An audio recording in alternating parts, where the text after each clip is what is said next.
বাংলাদেশ ফুটবলের সম্পর্কে কোনো কথা বলার সাথে সাথেই একটা কথা আপনা আপনি চলে আসে, সিন্ডিকেট। শব্দটা যেন আমাদের খুবই প্রিয় হয়ে গেছে।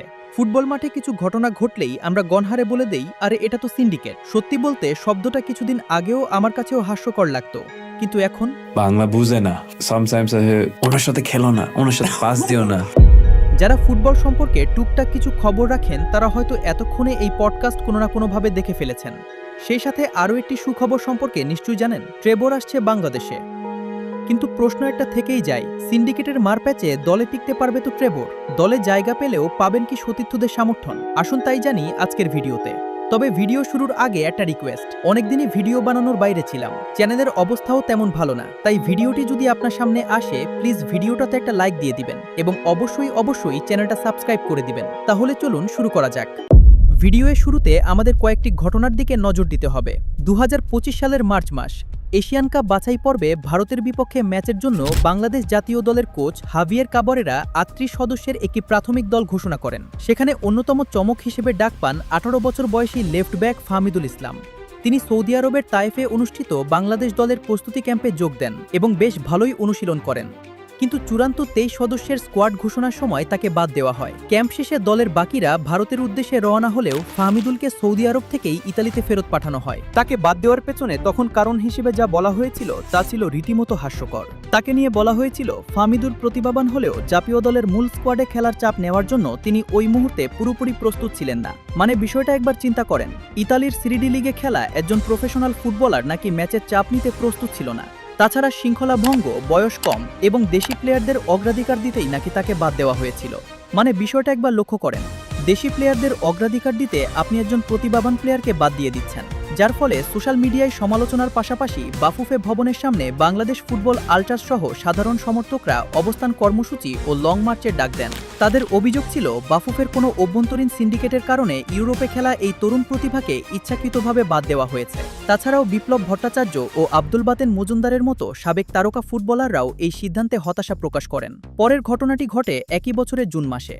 এ সময় Bafufe BFF next global star trial নামে প্রবাসী ফুটবলারদের জন্য একটি বড় ট্রায়ালের আয়োজন করে, যেখানে 14টি দেশ থেকে প্রায় 49 জন প্রবাসী ফুটবলার নিজ খরচে অংশ নেন। শুরুতে সেই উদ্যোগ প্রশংসিত হলেও এর বাস্তবায়নে ব্যাপক অনিয়ম, অব্যবস্থাপনা এবং স্বজনপ্রীতির অভিযোগ ওঠে। ট্রায়াল শেষে বাফুফের এক্সিকিউটিভ মেম্বার সাইদ হাসান কানন জানান, ওরা টেকনিক্যালি ভালো না, ফিজিক্যালি ভালোই, কিন্তু ফিটনেসটা একটু খারাপ লেগেছে।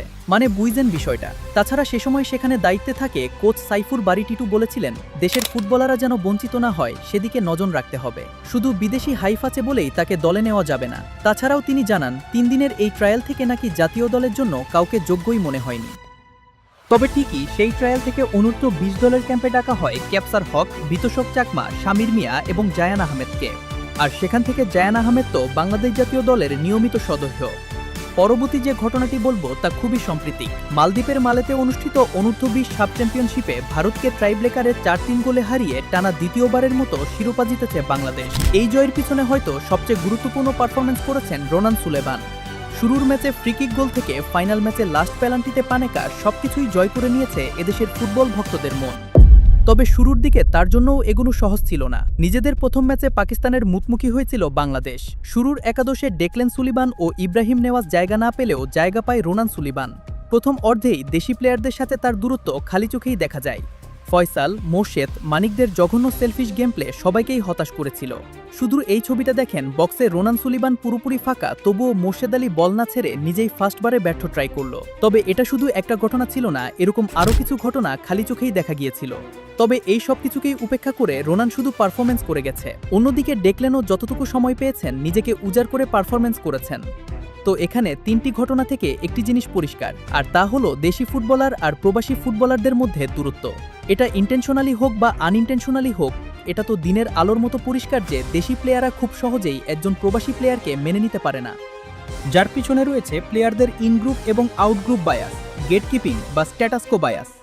অর্থাৎ মানুষের সহজাত প্রবৃত্তি হলো তারা নিজেদের গ্রুপের সদস্যদের প্রতি বেশি সহানুভূতিশীল থাকে এবং বাইরের কারো প্রতি সহজে আস্থা রাখতে পারে না।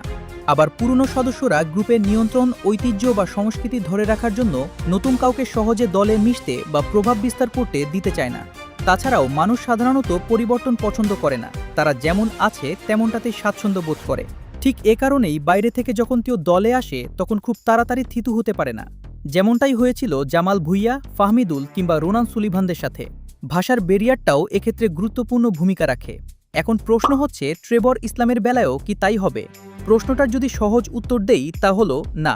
কেননা ট্রেভর ইসলাম একজন পেশাদার ফুটবলার, খেলছেন যুক্তরাষ্ট্রের অন্যতম সেরা শিক্ষা প্রতিষ্ঠান স্ট্যানফোর্ড ইউনিভার্সিটির ফুটবল দল স্ট্যানফোর্ড কার্ডিনালদের হয়ে।